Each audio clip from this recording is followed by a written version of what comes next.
Isa an ajjeesuuf dhufe ajjeeseera. Amma hidhaarran jira. Murtiin du'aa koos gaheera. Harka fuunee akkam jirtu dhaggeeffattoota keenyaa, kuni Biiftuu Miidiyaadha.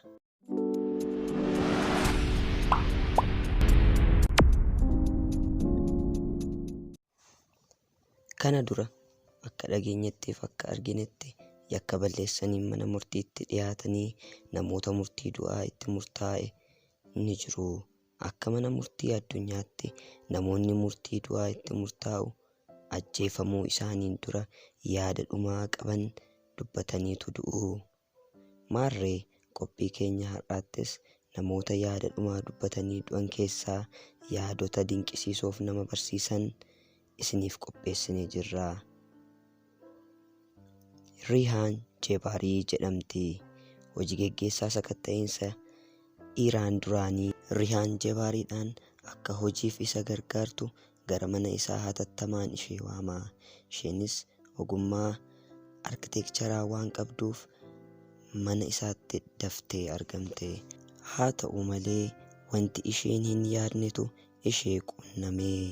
Isheenis namicha kana ajjeesuun battalumatti naannoo sanarraa badde. Poolisiin Iraan sakatta'insa yeroo dheeraatiif kan isatti fudhate ergii godheetii booddee murtiif ishee dhiyeesse.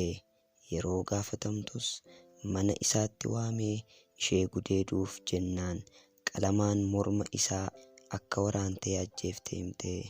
Poolisiinis yakka kana irratti deddeebi'ee sakatta'uudhaan murtii tokkoffaa murtii du'aatti murteesse. Rihaanis kuni badii koo hin turre jettee iyyitus kan ishee dhaga'u hin turre.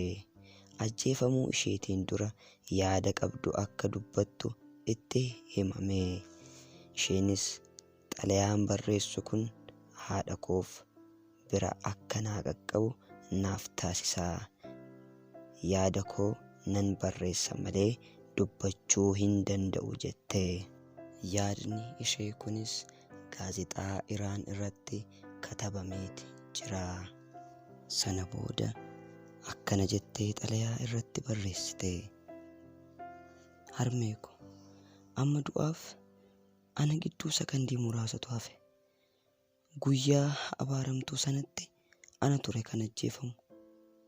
Reeffi koollee kosii keessatti gatamee argattu turtan.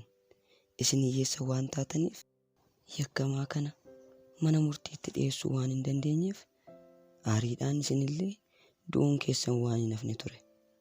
Har'a garuu sun hin taane, galanni Waaqayyoof haa ta'u. Isa an ajjeesuuf dhufe ajjeeseera.